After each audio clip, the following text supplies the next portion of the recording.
కానీ ఇక్కడ చూడండి, దేవుడు ఒక సత్యాన్ని చెప్తున్నాడు దానియేలుతో. ఏమన్నా, నీవు మొదటి దినము నుండి నువ్వు మాట్లాడుతున్న మాటలు నాకు వినపడినవి అంటున్నాడు దేవుడు.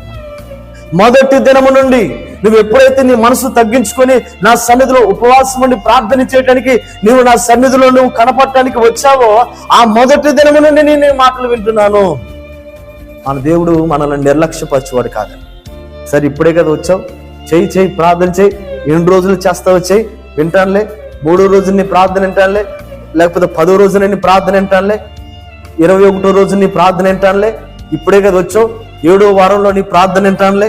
2 వారాలు వినను, 3 వారాలు వినను, 7వ వారంలో ప్రార్థన వింటానులే. సంవత్సరంలో ఇదే కదా వచ్చావు, ఆఖరిని క్రిస్మస్ 25వ తారీఖున నీ కోరిక తీరుస్తానులే, నీ మాట వింటానులే అనే దేవుడు కాదని మన దేవుడు. ఎవరంట? మొదటి దినమునే నీ మాట వినేవాడు. హల్లెలూయా.